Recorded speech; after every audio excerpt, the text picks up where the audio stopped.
여러분 안녕하십니까? 라디오 오늘 강재입니다. 향년 90세를 일기로 선종한 고 정진석 추기경의 빈소를 찾는 발길이 오늘도 계속 이어졌습니다. 독실한 천주교 신자로 알려져 있는 문재인 대통령 내외도 오늘 빈소를 찾아 고인을 추모했는데요. 고 김수환 추기경에 이어 우리나라의 두 번째 추기경이었던 정진석 추기경은 모든 이에게 모든 것을 주겠다며 일찍이 장기 기증 의사를 밝혔죠.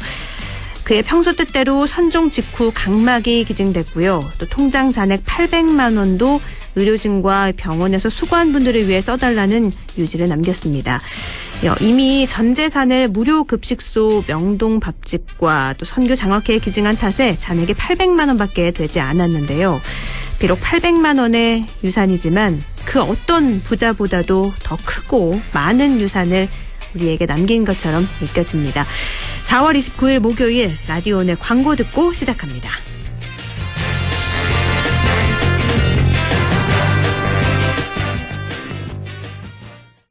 관절의 하트, 근육의 하트, 관절의 펭귄이 육근, 개펜텍 핫. 관절의 쿨해, 근육의 쿨해, 하. 관절의 펭귄이 시원, 개펜텍 쿨. 관절염, 근육통의 세계에선 역시 펭귄이 제일, 개펜텍. JLS 사이언스. 자, 따라해보세요. 이카운트 ERP 4만원 회계관리, 이카운트 ERP 4만원. 재고관리, 이카운트 ERP 4만원 생산관리. 사업 성공 함께해요. 이카운트 카운트 ERP의 모든 기능을 월 4만원에 드립니다. 이카운트 가입비 부가세 별도. 무공해 고원에서 자란 프리미엄 돼지고기. 고고고 고원돈, 고기는 고원돈, 육즙 가득 고원돈 암돼지. 맛있다. 고고고 고원돈, 고기는 고원돈, 부드러운 고원돈 암돼지. 무공해 고원에서 자란 프리미엄. 고원돈 암돼지. 세상에 없던 4세대 쇼핑몰이 온다. 대한민국 최초 관상어 테마파크몰 시와 MTB 아쿠아펫 랜드. 전세계 희귀 관상어와 쇼핑 문화가 한자리에. 시와 MTB 핵심 관광시설 아쿠아펫 랜드. 상업시설 분양 1661-5390 시공 신세계건설. 다양한 무좀 고민엔 티어실. 티어실로 풀러버려. 티어실과 모든 무좀. 티어실. 달라버려 티나는 무좀. 티 안 나는 무좀. 티어실. 무좀이 고민일 때 송가인이 추천하는 무좀약. 티어실. 3일제약. 남북경제협력의 허브 파주 센트럴 밸리. 파주시 대규모 희망 프로젝트 중 1단계. 파주 센트럴 밸리. 역세권의 프리미엄이 더해진 세대를 이어갈 미래 가치가 완성되는 곳. 상업용지 분양문의 1522-0844. 시공 현대 엔지니어링. 차도르니 차돌 고소한 맛 좋아. 차도르니 차돌 매콤한 쫄면과 차도르니 차돌 조밥에 싸도 좋아. 띵동, 이 차돌 배달 왔어요. 이제 집에서도 이 차돌을 만나보세요. 차도르니 차돌. 4월 29일 목요일 라디오 오늘은요. 일부 이인철의 시사경제, 참 좋은 경제연구소 이인철 소장과 함께하겠습니다. 2부 이슈 오늘에선 최근 4차 국가철도망 구축 계획이 공개되면서 기대와 논란을 낳고 있죠. 또 대구 경북 행정통합도 사실상 유보가 되면서 논란인데요. 안동대학교 문화산업전문대학원 권기찬 교수 연결해서 이야기 나눠보겠습니다. 그리고 김성수의 시사평론가와 함께하는 김성수의 세상 읽기 이어갑니다. 라디오 오늘 생방송 놓치신 분들은 안동 MBC 플러스 유튜브로도 다시 들으실 수 있습니다.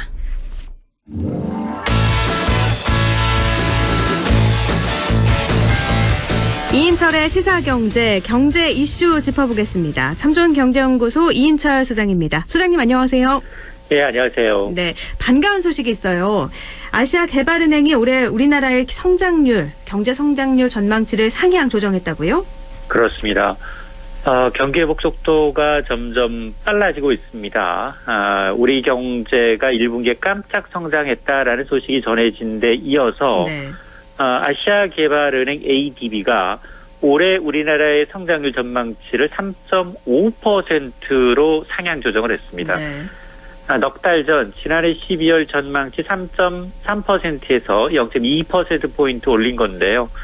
자, ADB가 이렇게 한국의 경제 성장률 전망을 상향 조정한 건 뭐 여러 가지가 있겠습니다만 뭐 정부의 확장적 재정 정책과 통화 정책의 시너지, 여기다 반도체, IT 제품 수요 증가에 따른 수출 증가가 경제 성장률 회복을 견인을 했고 또 네. 내부적으로도 자동차세를 인하하는 등 이제 소비 촉진을 좀 유도를 했죠. 여기다 한국판 뉴딜도 영향을 미친 것으로 분석을 하고 있는데 이렇게 되면 이제 정부는 지금 백신 접종이 본격화되고 수출과 내수가 예상대로 회복될 경우 올해 경제 성장률 정부는 당초 한 3.2% 예상을 했는데 네. 이보다 높은 3% 중후반대가 될 것이다 라면서 자신감을 드러내고 있습니다. 지금 다른 나라들은 그러면 경제 성장률 전망치를 어떻게 보고 있나요? 일단 그 미국과 같은 선진국 네. 그리고 백신 회복 속도가 빠른 선진국들도 굉장히 나빠 보이지 않고요. 또 중국도 굉장히 좋습니다. 그래서 전반적으로 보면 지금 ADB는 한 뭐 6%, 뭐 기저효과가 있긴 합니다. 네. 기저효과가 있긴 하지만 전 세계 경제가 빠른 회복세를 보이지 않겠느냐라고 보고 있습니다. 이게 또 소비자 심리도 코로나 사태 이전 수준으로 회복세를 또 보이고 있다고요? 그렇습니다. 수출 호조와 코로나 백신 접종에 따른 어떤 경기 회복 기대감으로 인해서 소비 심리 역시 4개월 연속 오르고 있습니다. 네. 한국은행의 4월 소비자 심리 지수는 102.2를 기록을 했습니다.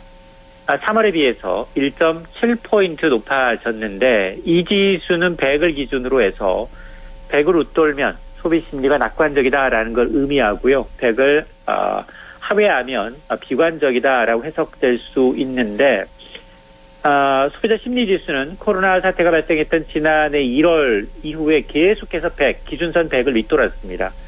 지난달 처음으로 100선을 넘어선 데 이어서 2달 연속 낙관적인 상황이 이어지고 있는데요.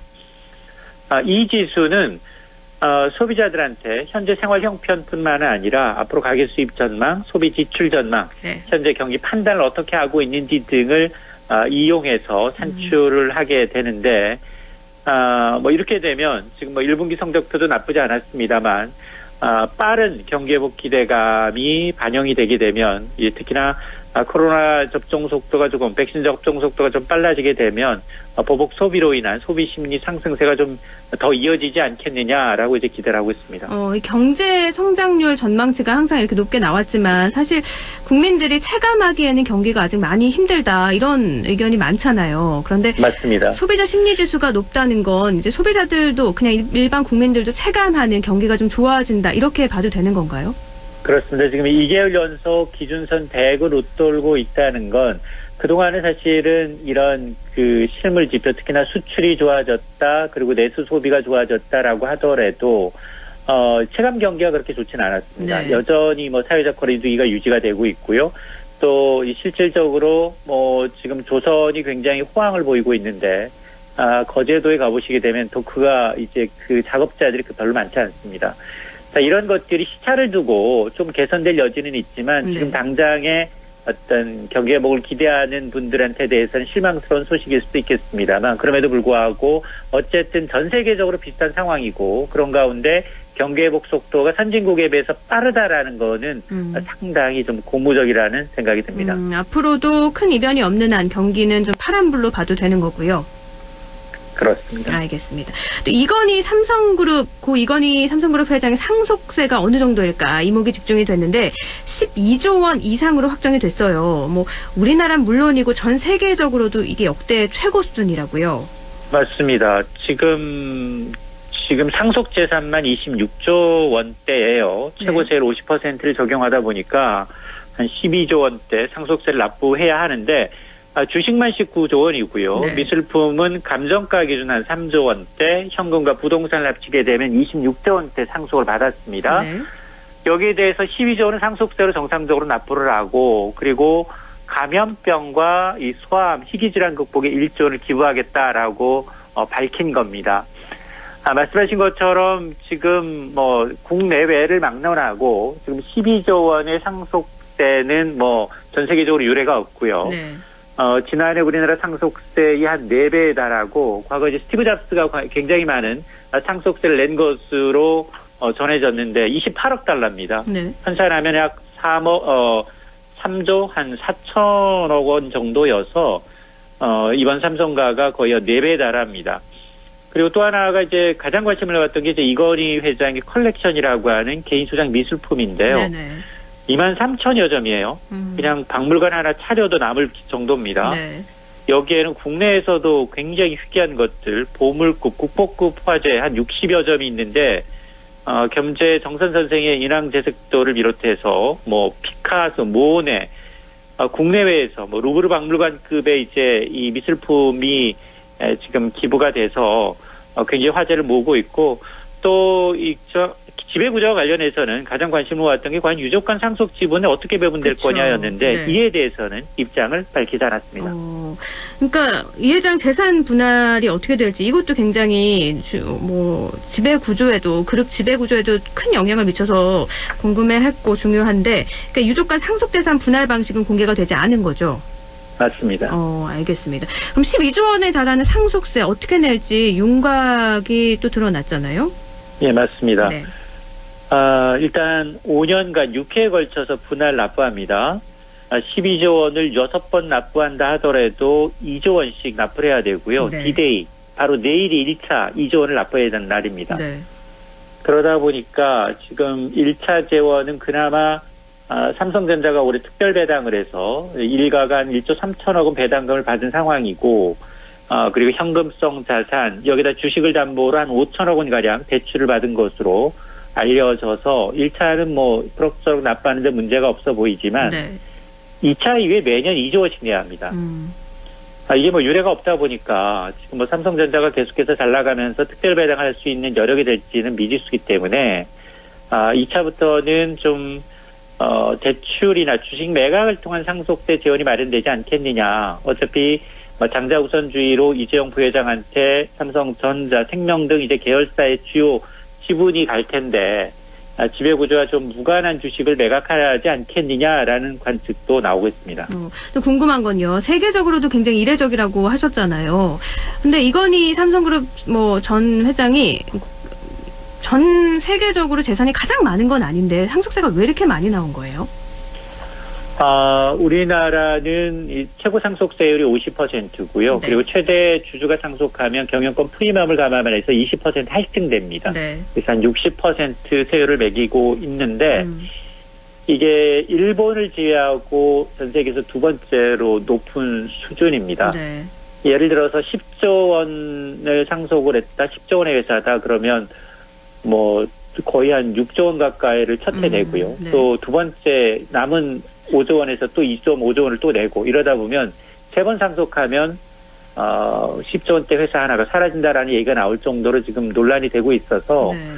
아마 이제 상속세 부분이 과연 현실적으로 좀 바뀌겠느냐. 물론 우리나라가 이제 재벌을 보는 이 시각이 좀 양극화예요. 하나는 정말 외국에서 이제 로고, 간판만 봐도 굉장히 뿌듯하다라는 분도 있지만, 그러나 국내에 들어오게 되면 횡령, 그리고 배임, 탈세, 여기에다 형제난, 이렇게 이제 극단적으로 좀 겹치고 있고, 또 1970, 80년대 국가주도 성장하면서 이제 굉장히 좀 사회 공헌할 여력이 있음에도 불구하고 너무 이제 대기업 위주로 지원이 됐던 부분을 들어서 아직도 당연히 사회회원 차원에서 돈 내야 된다라는 부분도 있기 때문에 네. 아마 이게 상속세 부분이 좀 절충될까 이 부분에 대해서는 국회가 어떤 논의를 할지 여부를 좀 지켜봐야겠습니다. 네, 알겠습니다. 또 올해 공동주택 공시가격 인상에 대해서 이렇게 또 집주인들의 불만 접수가 역대 최대로 급증한 걸로 나타났다고요. 그렇습니다. 올해 전국 공동주택 공시가격 정부가 19.05%를 결정 고시했고요. 네. 이러다 보니까 우리 공시가격 좀 잘못됐으니까 이의 신청 접수받은 게 5만 건에 육박을 해서 지난해 3만 7천 건보다 33%가 늘었습니다. 네. 이 가운데 98%가 공시가격 낮춰달라, 깎아달라라는 요구였는데요. 지역별로 보니까 역시 공시가격 70%가 급증한 세종시가 이의 신청이 15배 늘었고요. 경기, 부산, 대구 대부분의 지역에서 이의 신청 건수가 늘었습니다. 다만 이런 이제 것에는 공시 대상 주택 공동주택 수가 한 지난해보다 한 37만 호 이상 늘어났다라는 점도 감안을 해야 합니다.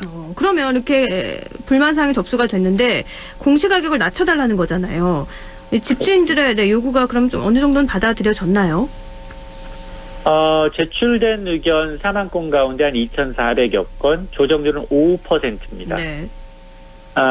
이 공시가격 확인하시기 위해서는 지금 오늘부터 부동산 공시가격 알림이 사이트가 운영이 되고 있습니다.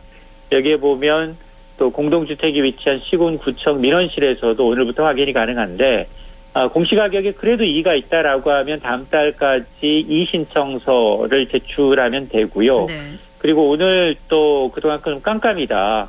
왜 우리 집만 이렇게 높으냐. 네. 그러면서 이제 논란이 끊이지 않았던 공시가격에 대한 근거를 오늘 공개를 했는데 네. 따라서 이제 앞집, 옆집, 뒷집, 아랫집 이런 기초자를 열람하게 되면 우리 집과 공시가격이 차이나는 이유를 확인하실 수 있습니다. 근데 말씀하신 것처럼 정부가 공시가격이 워낙 깜깜이 공시다 이렇게 불만이 크니까 어떻게 산정됐는지 볼 수 있는 이렇게 근거 자료를 공개를 했는데 그래도 여전히 알 수 없다 이런 의견이 더 많은 것 같아요. 맞습니다. 지금 정부가 아직 처음으로 공시가격을 했지만 아직 실제 이제 주택 소유자들의 어떤 그 불만을 잠재울 정도의 공시가격 산정 내역이 이제 공개된 게 아니었다라는 이제 지적이 나올 수밖에 없는데 어쨌든 어떤 근거로 공시가격 정해졌는지에 대한 기본적인 기초 자료를 열람할 수 있을 정도로는 해놨기 때문에 아마 이 부분은 계속해서 정부가 정보 공개의 폭을 좀 넓힐 필요는 있어 보입니다. 그러면 집주인들의 요구가 어느 정도는 조금 줄어들 수도 있겠네요. 그렇습니다. 알겠습니다. 오늘 여기까지 듣자. 말씀 고맙습니다. 네, 고맙습니다. 네, 시사경제 참좋은 경제연구소 이인철 소장이었습니다. 라디오 오늘 1부는 여기까지고요. 잠시 후에 광고 듣고 2부에서 뵙겠습니다.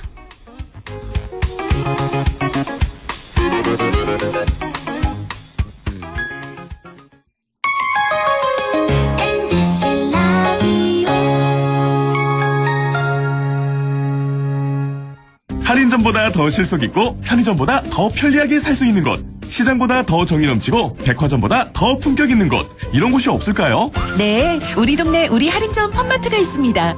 지난 25년간 항상 고객과 함께한 펀마트. 용상점, 자이점, 신용주점, 서천점에서 새롭게 고객님께 다가갑니다. 펀마트. 가구 살 땐 꼭 한번 가보자. 안동 명품 가구 백화점. 흑표 흑침대, 양성국 갤러리, 금성침대, 한국 가죽 소파, 장수돌 침대. 다양한 브랜드 가구를 한 곳에서 쇼핑할 수 있는 대형 가구 전시장. 안동 명품 가구 백화점. 어떡해. 그 소식 들었어? 영주농협자재센터에 농자재, 관수자재, 공구에 일반 잡화까지. 영주농협 파머스마켓 바로 옆으로 왔다고 하더라고. 정말? 영주농협자재센터로 당장 가야겠다. 054-637-8788 영주농협자재센터. 킥보드 잘 타네. 걸어가는데 뭘 잘 타? 킥보드 잘 타네. 멈춰서 있는데? 주차하는데? 인도에서 걸어가야 good. 신호 지켜 멈춰서야 good. 안전한 데 주차해야 good. 걸을 때 곁겨 멈출 때 멈춰야 킥보드 잘 타는 good. 공익광고 협의회.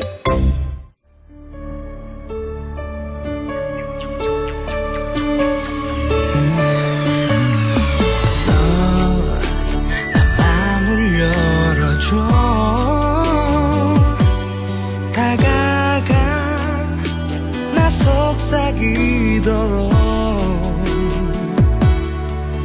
언제나 내 생각으로 행복해야 해요.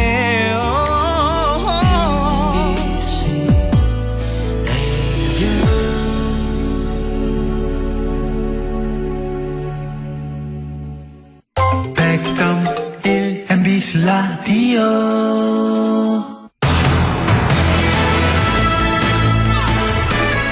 라디오 오늘 2부 순서 이슈 오늘입니다. 최근 공청회를 통해서 4차 국가철도망 계획이 드러나면서 기대와 함께 논란을 낳고 있죠. 또 논란이 컸던 대구 경북 행정통합은 사실상 유보가 됐는데요. 안동대학교 문화산업전문대학원 권기창 교수 연결해서 이 이야기 나눠보겠습니다. 교수님 안녕하세요. 안녕하세요. 네.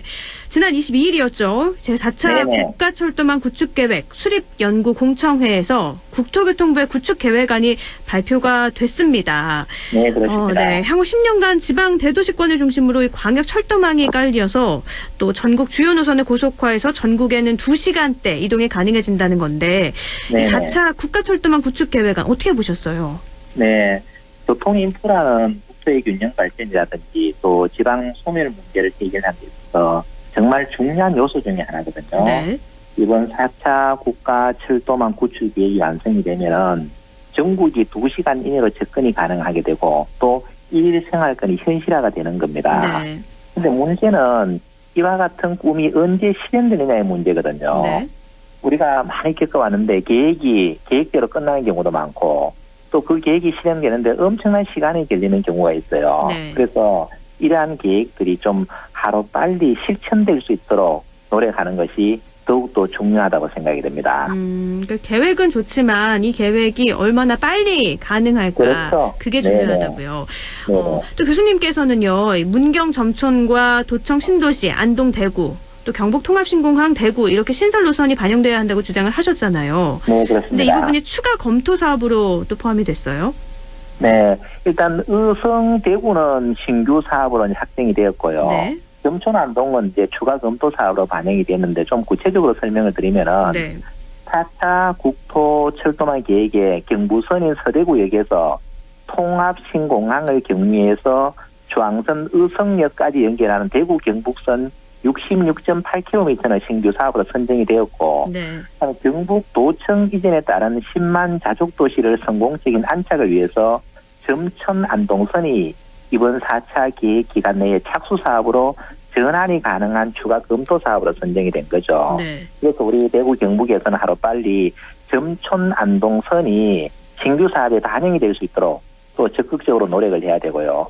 또 이 선 전체가 활성화되기 위해서는 지금 안동 영천 간 도로가 일부가 지금 그 복선이 아니고 단선이잖아요. 네. 이걸 또 복선으로 변경해야만 문경에서부터 대구까지 가는 것이 원활하게 될 것이라고 생각이 됩니다. 그러니까 점촌 안동선이 이번에 4차 계획 기간 내에 착수 사업으로 전환이 가능한 추가 검토 사업으로 선정이 그렇죠. 됐다고 하셨는데 그러면 이게 전환이 될 수도 있다는 거잖아요. 그렇죠. 노력하면은 네. 얼마든지 가능하기 때문에 우리가 지금 의성에서 대구까지는 돼 있기 때문에 네. 점촌 안동까지를 연결시켜줘야 문경에서부터 대구까지 연결이 되거든요. 가능성은 얼마나 보세요? 저는 뭐 적극적으로 노력을 하면 왜냐하면 도청신 도시가 지금 안동으로 왔기 때문에 충분히 가능하다고 봅니다. 얼마만큼 노력하느냐에 따라서 달려 있다고 보는 네네. 거죠. 정치권의 노력이 얼마나 들어가느냐에 따라서 결과가 갈릴 것이다. 알겠습니다. 네네. 또 4차 국가철도망 구축계획 최종안에요. 경북에서는 5개 노선이 반영이 돼서 기대가 좀 컸는데 광주와 대구를 잇는 달빛 내륙철도 이게 제외가 됐어요.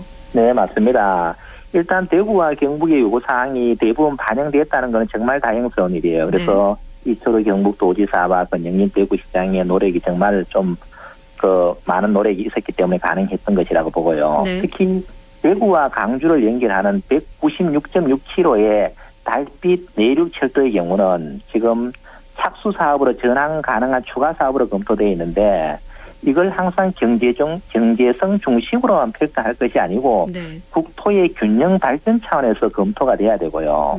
또 영남의 중심지인 대구와 호남의 중심지인 강주를 연결하는 것은 해묵은 갈등을 해소하고 소통을 통한 미래지향적인 협력 관계를 형성하는 주춧돌의 역할을 할 수 있기 때문에 다른 어느 것보다도 이것이 우선적으로 시행이 되어야 된다고 생각합니다. 알겠습니다. 근데 참 쉽지 않은 문제긴 하잖아요. 그렇죠. 많이 어려운 문제인데 네. 이것은 경제성 중심으로만 평가하지 말고 국토의 균형 발전 차원에서 재검토가 돼야 된다고 봅니다. 참 말씀하신 것처럼 경제성 측면에서 본다면 당연히 생길 수 없는 부분이기 때문에 다른 그렇죠. 접근으로 좀 정치권들도 많은 노력을 기울여야 될 것 같네요. 그리고 또 이번에 대구 경북 행정통합 이야기를 좀 해보면 원래는 내년 7월 출범을 목표로 대구 경북 행정통합이 추진이 됐는데 이게 사실상 유보가 된 거잖아요. 이제 이철우 경북도지사가 중장기적으로 준비하자 이렇게 했는데 어떻게 보셨어요? 환영해야 될 일이지만은 지금 전체 분위기는 그렇게 환영하는 분위기는 아닌 것 같아요. 왜냐하면은 대부분 부정적으로 생각을 하고 있기 때문에 뭐 안 한다고 해서 당연히 안 해야 된다라고 생각을 하고 있거든요. 네. 왜냐하면은 목표를 정해놓고 일방적으로 추진을 했거든요. 그랬죠. 그리고 통합에 대한 장밋빛 비전만 있고 구체적인 플랜이 하나도 없었다는 이야기죠. 네. 또 특히 공론화위원회의 구성과 운영에 관해서도 대구 경북 통합의 당위성만 주장을 했고 실체적인 플랜에 관해서는 전혀 지금 이야기를 하지 못하고 있고 네. 또 공론화위원회도 대구나 경북도의 간섭을 받지 않은 독자적인 기구로 구성을 해야 됨에도 불구하고 대부분의 찬성위원들로 대구시장과 경북도지사가 임명을 했죠. 네, 그랬죠. 또 공론화 과정에서도 시도민 토론회의 경우도 보면은 찬성과 반대가 균형 있게 토론을 해야 되는데 네. 오로지 통합을 해야 된다는 당위성만 강조를 하는 이런 발표 중심으로 진행을 해왔던 거죠. 또 이 토론회 과정에서 구체적인 질문에 대한 답을 내놓지 못하고 있어요. 그냥 왜 해야 되느냐. 막연히 규모가 크지만 낫다. 그리고 열심히 노력하면 된다. 이런 추상적인 답변만 해왔다는 이야기죠. 네. 그래서 우리가 경상북도 도청을 옮기는 데는 무려 30년이라는 수기 과정을 거쳤거든요. 그런데 도청을 옮긴 지 불과 5년도 되지 않은 시점에서 대구 경북을 통합해야 된다고 하면은 정말 누구를 위한 통합인지 의심하지 않을 수가 없는 거죠. 그러니까 뭐 방향은 네.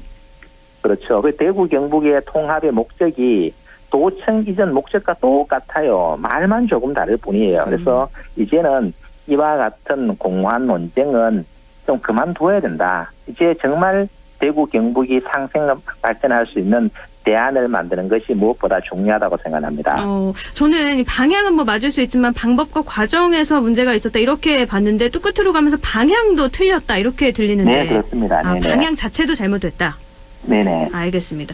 대구 경북 행정통합이 좀 성급하게 진행된 면이 없지 않아 있잖아요. 그래서 네, 그렇습니다. 네, 행정력과 에너지가 많이 낭비됐다 이런 지적도 나올 수밖에 없을 것 같아요. 네, 엄청난 인적 물적 예산이 낭비가 된 거죠. 너무나 안타까운 현실이에요. 그런데 문제는 어느 누구도 책임질 사람이 없는 거예요. 네. 지금 코로나 상황으로 서민들이 생계 위협을 받고 있어요. 그 예산을 이용해서 그분들에게 조금이나마 도움을 주었으면 하는 것이 더 낫지 않았을까. 또 대구 경북이 통합을 해야 된다면 철저한 연구를 해서 구체적인 플랜을 만들어야 되는데 수년간 연구를 해도 어려운 문제를 불과 몇 개월 연구해서 발표를 했거든요. 네. 또 그리고 북부권을 달래기 위한 플랜도 보면은 기존 사업을 정리하는 수준에서 발표를 했기 때문에 많은 시도민들이 좀 수긍을 하기 어려운 거죠. 그래서 어쨌든 이와 관련해서 일정 문적 예산을 많이 낭비했기 때문에 얼마만큼 낭비가 됐는지 시도민에게 정확하게 공개하고 사과할 일이 있으면 사과를 하는 것이 저는 맞다고 생각합니다. 뭐 비용이나 이런 측면에서 얼마나 들어갔는지 공개를 해야 된다. 네네. 공개를 할까요? 어떻게 보세요? 교수님? 여보세요? 네네, 교수님. 소리가 잘 안 들립니다. 그래요. 예산을 얼마나 낭비했는지 시도민에게 정확하게 공개해야 된다 이렇게 말씀을 하셨는데 네네. 과연 이철우 도지사가 공개를 할까 의구심이 들긴 하는데요. 도지사님의 생각에 달려있겠죠. 저는 해야 된다고 봅니다. 알겠습니다. 또 중장기 과제잖아요. 아예 취소가 아니라 중장기 네네. 과제로 추진을 한다고 발표를 한 건데 이건 그럼 중장기로는 잘 추진이 될까요? 어떻게 생각하세요? 저는 중장기 과제로 해서도 안 된다고 보여요. 왜냐하면 지금 현재 어느 정도 아웃라인이 나오는데 지금 대구 경북 통합의 목적으로 내세운 대부분의 내용은 통합을 하지 않고서도 상호 협력해서 다 할 수 있어요. 또 네. 그리고 제도적인 장치가 다 마련되어 있습니다. 네. 그런데 하지 않고 안 된다고 하는 것은 저는 책임 회피에 불과하다고 생각을 하고요. 그러면 대구 경북 통합이 상생하기 위해서는 뭐를 먼저 해야 되느냐면은 자치 분권, 재정 분권에 관해서 우리가 대구 경북이 힘을 합쳐서 노력을 해야 되는 거예요. 네. 통합을 한다 하더라도 자치 분권과 재정 분권이 되지 않은 상태에서는 통합을 해도 시너지 효과는 전혀 나타나지 않는다는 이야기죠.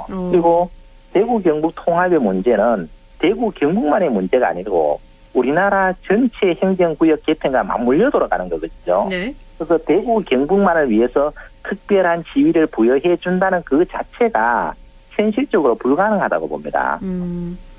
그러면 내년 지방선거 이후에 다시 추진하기로 했는데 이거는 안 된다는 입장이신 거고요. 저는 그렇게 하면은 또 시도민들의 많은 반발이 예상될 거라고 생각이 됩니다. 그러니까 대구와 그래서 좀 충분하게 시간을 가지고 장기적으로 좀 충분하게 검토가 되고 난 다음에 그 다음에 공론화 과정을 거쳐야 된다고 보는 거죠. 그런데 이철우 지사의 입장은 지금 충분한 과정을 거치는 중이다 이렇게 말을 할 수도 있잖아요. 그거는 지금 우리가 토론회 몇 번 해가지고 되는 게 아니라 제가 조금 전에도 설명드렸다시피 경북도청을 옮기는데 30년 동안 수기 과정을 거쳤어요. 그런데 불과 지금 몇 개월 거쳐가지고 충분하게 거쳤다. 그러면 이번 여론조사 결과에서도 반영됐듯이 대부분 시도민들이 여기에 대해서 무관심하거나 모른다는 이야기죠. 그래서 그런 것을 본다면 충분한 수기 과정을 거쳤다고 보기에는 저는 어렵다고 봅니다. 그러니까 세 차례 시도민 토론회, 권역별 대토론회로는 공감대를 얻지 못했기 때문에 그렇죠. 충분한 시간을 참여하는 거쳐서. 사람이 불과 몇백 명밖에 되지 않고 500만의 도민들이 시도민들이 이 내용을 알아야 되는데 몇만도 지금 모르는 상태에서 집행부와 공론화위원회가 일방적으로 밀어붙이다가 지금 이 모양 이 꼴이 되었잖아요. 처음에 출발할 때는 당연히 된다고 야심차게 출발했잖아요. 그런데 지금은 거의 부정적인 결과를 도출하고 말았잖아요. 근데 이번에 또 대구 경북 행정통합 추진 동력을 계속해서 유지하기 위해서 뭐 교통, 뭐 공항, 항만 같은 인프라에서 대구 경북 특별 지방자치단체 설립해야 된다 이런 공론화 의견도 있잖아요. 특별지방자치단체를 설립하는 것은 제가 볼 때는 좀 어렵다고 보고 일단 대구와 경북이 서로 협력해서 해야 될 일, 예를 들어 교통 문제라든가 또는 상수원 문제나 해야 될 일이 많잖아요. 이런 것들은 서로 협력해서 하면 충분히 되거든요. 예를 들면 이번에 군위의성의 통합신공항을 유치했잖아요. 대구와 경북이 통합하지 않아도 서로 상생 협력해서 좋은 결과를 만들어냈다는 이야기죠. 이렇게 서로 협력해서 같이 나가면은 대구와 경북이 정말 진정 상생 발전을 할 수 있다고 보는 거죠. 굳이 통합을 해야 된다는 것은 전혀 아니다는 이야기죠. 그러니까 대구 경북 특별 지방자치단체 설립도 굳이 하지 않아도 될 문제를 왜 이렇게 하냐. 저는 하지 않아도 충분히 가능하다. 왜? 다른 지자체도 하지 않아도 되거든요. 그래서 경제 통합, 상생 발전을 하기 위해서 서로가 정말 진정으로 협력해야 되고 또 지금 지방자치법의 제도적인 장치가 다 마련되어 있습니다. 그것만 가지고도 충분하다는 이야기죠. 네, 알겠습니다. 그러면 끝으로 또 더 붙이고 싶으신 말씀도 있으실 것 같아요. 간략하게 정리 좀 해주시죠. 정말 이제는 대구 경북 통합으로 인해서 시도민들의 어떤 분열시키는 이러한 것은 이제 그만둬야 된다 생각을 하고요. 앞으로 대구 경북이 진정 상생할 수 있는 대구 경북은 원래 한 뿌리입니다. 행정구역이 다르다고 해서 정체성이 달라지는 게 아니거든요. 한 뿌리이기 때문에 서로가 상생하면 충분히 가능할 수 있고 한 마리 말로 달리는 것보다는 두 마리 말로 달리는 것이 훨씬 더 효율적이라고 저는 이야기하고 싶어요. 네, 알겠습니다. 오늘 말씀 고맙습니다.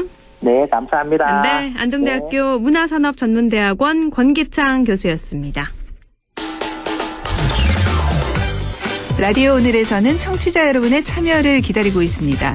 우리 지역에서 발생한 사건, 사고 소식이나 함께 토론하고 싶은 내용을 안동 MBC 홈페이지 라디오 오늘 게시판에 올려주시기 바랍니다. 전화와 문자 참여도 하실 수 있습니다. 전화는 851국에 7191번, 문자는 샵 0913번으로 보내주시면 됩니다. 문자는 단문 50원, 장문 100원의 정보 이용료가 있습니다. 여러분의 많은 참여 바랍니다.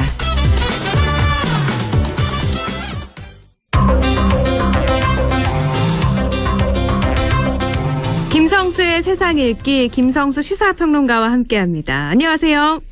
안녕하세요. 김성수입니다. 네, 지난 25일 날 들린 기쁜 소식으로 이야기를 해볼 텐데요. 제93회 아카데미 시상식에서 윤여정 배우가 여우 조연상을 수상했죠. 한국 최초의 쾌거였는데 윤여정 이 배우의 수상 소감이 또 화제죠.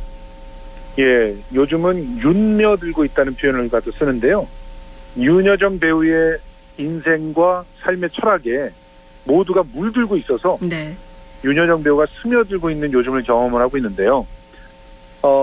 윤여정의 수상 소감은 전 세계의 화제가 됐습니다. 그래서 CNN 같은 경우는요, 특별히 윤여정 씨의 수상 소감을 영상으로 만들면서 제목을 쇼를 훔쳤다 이렇게 달아놓기도 했습니다. 실제로 아카데미 시상식에서 특히 뛰어난 화술과 표정을 아주 제대로 보여줬기 때문에 CNN은 그 수상 소감을 극찬을 했는데요. 특히 브래드 피트에 관해서 이렇게 언급을 하는 장면이 압권이라고 평가를 했어요. 네. 실제로 브래드 피트가 시상자로 나왔는데 브래드 피트를 보면서 만나게 돼서 반갑다고 우리가 털사에서 촬영할 때 어디 계셨어요? 이렇게 얘기를 했거든요. 네네. 이 얘기는 그가 제작자이라는 사실을 알리면서 또 독립 영화에 대해서 더 관심을 가져달라고 촉구하는 위치 있는 농담이었습니다. 네. 뉴욕타임즈는 딱딱했던 시상식에 활력을 불어넣었다라고 하면서 최고의 수상 소감자로 꼽았고, 워싱턴 포스트지도 역시 최고의 수상 소감을 했다라고 보도했고, 영국의 더 타임스는 올해 시상식 시즌의 공식 연설 챔피언이다 이렇게까지 얘기했죠. 트위터 등의 SNS에서는요. 하루 만에 무려 66만 건의 윤여정 관련 트윗이 올라와서 윤여정이 국제적인 보물이 된 것을 느끼게 했습니다. 더군다나 만약에 수상소감으로 상을 준다면 오스카상을 한 번 더 받아야 된다라는 표현까지 나왔으니까 그야말로 극찬이 쏟아진 하루였습니다. 윤여정 배우가 한 말을 묶어서 책을 내야 된다 이런 얘기까지 나오고 있어요. 예. 그래서 감동적인 연설을 좀 짚어보면 우선 같은 후보였죠. 이 클렌 클로즈에 대해서 배우를 높였어요. 예. 그러면서 후보 예. 모두가 수상자라는 말 정말 감동적이었는데 그 예. 배우가 아카데미 후보만 8번 올랐는데 상을 한 번도 못 받은 배우잖아요. 그러니까요. 얼마나 미안하기도 했겠습니까. 네. 그래서 자기가 경쟁을 믿지 않는다라고 얘기를 한 건 굉장히 사려 깊은 말이었습니다. 내가 어떻게 글렌 클로즈 같은 배우를 능가할까. 우리는 모두가 다른 영화에서 제각기 다른 역할로 하면서 모두가 각각의 영화에서 수상자였다. 이렇게 얘기를 했는데요. 네. 이 얘기를 하니까 다른 후보들이 그야말로 감동을 하면서 박수를 보내는 그런 장면을 갖다가 볼 수가 있었습니다. 그리고 시상식 후에 기자회견에서도 글렌 클로즈가 진심으로 받길 바랬다. 자기는 2000년도인가 영국에서 글렌 클로즈가 욕망이라는 이름의 전차라고 하는 연극에 출연을 했었거든요. 그때 네. 이제 블랑쉐라고 하는 여주인공 역을 맡았는데 나이가 60이 넘어서 30대 배우의 역할을 완벽하게 소화를 했었거든요. 네. 그래서 그런 부분들을 칭찬을 하면서 정말 자기보다 상대를 더 높이는 그런 겸손의 수상 소감이 굉장히 관심을 끌었습니다. 그리고 자칫 기분이 나쁠 수 있는 부분도 위트 있게 넘어가서 더 또 인기가 있는 것 같은데 이름이 사실 외국인들한테는 한국 이름이 어렵잖아요. 예. 그래서 자기 이름을 농담 섞인 말로 하면서 미국인들이 타국 문화에 대한 무심함을 좀 꼬집기도 했어요. 맞습니다. 대다수의 유럽인들이 자기 이름을 여영이나 유정이라고 잘못 부른다. 그런데 오늘 밤은 다 용서해드리겠다. 이렇게 얘기를 했거든요. 네네. 사실은 이 수상소감은 원어민의 영어 발음만이 최고다라고 하는 우리나라의 이제 잘못된 영어 학습에 대한 신념을 갖고 있는 사람들도 이제 한편으로는 부끄럽게 만드는 그런 수상소감이었다고 볼 수 있어요. 네. 사실 다른 나라 말들을 제대로 한다는 건 다 어렵잖아요. 그렇죠. 그런데 미국은 우리나라 사람들의 이름을 제멋대로 발음을 해도 되고 우리는 그들을 원어 발음으로 불러야 된다는 거는 불공평한 거 아닙니까? 네. 그러니까 이런 농담을 한다는 것 자체가 다양성에 대한 확고한 자기 견해를 보여준 거였기 때문에 할리우드에서도 특히나 지금 아카데미에서 이런 발언을 한다는 건 굉장히 통쾌하면서 동시에 아카데미가 추구하고 있는 인종차별의 극복 이것을 그야말로 애둘러서 확고하게 보여준 것이기 때문에 아카데미가 정말 접수됐다라고 하는 표현이 맞았던 그런 장면이었고요. 그리고 또 시상식 후에 기자회견에서 또 이런 얘기를 했어요. 살던 대로 살아야 된다. 내가 오스카 한번 탔다고 윤여정이 김여정 되는 거 아니지 않느냐 이런 얘기를 했는데 네. 이 김여정은 누가 봐도 알듯이 바로 북한의 백두혈통 김여정 부부장을 말하는 겁니다. 네. 그런데 김여정 부부장은 날 때부터 신분이 결정돼 있는 사람이었잖아요. 그렇죠. 그러니까 상 한번 탄다고 신분이 바뀌지 않는다는 말을 이렇게 통쾌하게 얘기하고 동시에 또 우리 한반도가 분단돼 있던 사실까지도 다시 한번 상기하게 해주는 그런 표현이었기 때문에 정말 탁월한 그런 위트였다 이렇게 표현할 수 있겠습니다. 그리고 또 오스카상 타서 지금 최고의 순간이냐고 묻는 그 질문에는 오스카상 자체가 뭐 인생 최고는 아니니까 지금 자기는 행복하다 그걸로 됐다 이런 대답을 해서 저는 그것도 참 감동적이었는데요. 맞아요. 사실은 뭐 이번에 이제 최중이란 말을 갖다 또 유행어로 만들었는데요. 네. 다들 최고하고 뭐 경쟁을 해서 이기려고만 하는데 모두가 최중이 되면 안 돼요. 이런 얘기를 해가지고 그러면서 자기가 그러면 내가 사회주의자가 되냐 이러면서 얘기를 했는데 이것도 굉장히 재미난 장면이었어요. 네. 그리고 또 지금은 자기가 자기 마음대로 자기가 원하는 사람과 작품을 할 수 있다. 이런 사치를 누린다. 이런 얘기를 하면서 네. 자기가 사실은 그 아들들 때문에 이렇게 놀라운 상을 받게 됐다라고 얘기하는 장면이 굉장히 감동적이었어요. 네. 실제로 이렇게 표현했습니다. 두 아들이 나한테 일하러 가라고 했다. 애들 잔소리 때문에 내가 일할 수 있었다. 열심히 일했더니 이런 상을 받게 됐다. 그래서 아들한테 감사한다. 이거는 이혼한 다음에 두 아들을 혼자 키우면서 그야말로 생계형 배우로 매일매일을 다음번 그 작품이 없을지도 모른다는 그런 두려움에 떨었던 네. 본인에게 주는 최고의 찬사이자 또 한편으로는 그런 그 자신의 인생에 대한 격려가 아니었을까 네. 이런 생각이 들었습니다. 그리고 또 시상식 이후에 세계적으로도 가장 화제가 됐던 말은 그걸 것 같아요. 브래드 피트에 대한 질문이었죠. 맞습니다. 냄새가 나지 않던가 이거 좀 심한 질문이긴 했는데 위트 있게 이것도 잘 넘겼어요. 사실은 이게 관용적 표현으로 그 사람의 첫인상이 어땠느냐 이런 뜻이에요. 네. smell like 뭐 이렇게 물었거든요. 네네. 그러니까 근데 이런 표현 자체가 또 일단은 브래드 피트는 대스타고 네. 당신은 동양의 조그만 나라에서 온 그 변두리 스타다라고 하는 인식이 들어가 있잖아요. 네. 그래서 실제로는 이 기자의 발언에 대해서 또 이 매체에서 팬걸이라고 하는 표현까지 쓰면서 네. 이제 그 마치 브래드 피트를 팬의 입장에서 본 것처럼 묘사를 해가지고 이 기사 전체가 삭제되기도 했어요. 네. 그러니까 이런 사실은 편견이 들어가 있는 질문을 윤여정 씨는 나는 냄새를 맡지 않았어요. 내가 걔가 아니잖아요. 이렇게 얘기하면서 네.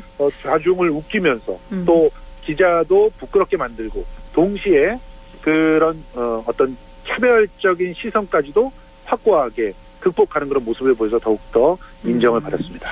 이게 미나리가 이렇게 사랑을 받으면서 아카데미상 후보까지 되니까 스트레스도 정말 많았을 것 같아요. 이거에 대한 언급도 있었죠. 맞습니다. 실제로 김연아가 얼마나 스트레스 받았는지 깨달았다 이러면서 기자회견 때 얘기를 했는데 네. 2002년 월드컵 할 때 축구 선수들 심정을 알겠다 얘기한 장면이 바로 그 장면이었습니다. 네. 아카데미 시상식을 마치 국가대표의 어떤 그런 성과처럼 취급하는 거 사실은 약간은 촌스러운 일이지만 아마도 처음이라서 더욱더 그랬던 것 같고요. 그래서 이런 식의 경쟁에 익숙하지 않은 자기는 굉장히 스트레스를 받았다고 했는데 어쨌든 그 경쟁도 아주 지혜롭게 통과하시고 그리고 또 아주 자기가 갖고 있는 소신들을 지혜롭게 또 전 세계에다가 던질 수 있어서 너무나 괜찮은 그런 어른의 모습을 보여주지 않았나 이렇게 생각이 드는데요. 네. 아무튼 이제는 아들보다 나이가 어린 감독을 존경한다고 얘기할 수 있을 만큼 여유가 있어진 이 노 배우에게 우리가 많은 것을 배워야 되지 않을까 하는 생각이 들었습니다. 그건 어른이지만 꼰대가 아니라는 얘기 아니겠습니까? 네. 이 말이 참 와닿네요. 어른이지만 꼰대가 아닌 김여정 배우의 연설을 하나씩 짚어봤는데요. 참 감동이 남는 오늘 소식이었던 것 같아요. 오늘 말씀 고맙습니다. 고맙습니다. 네, 지금까지 김성수 시사평론가였습니다.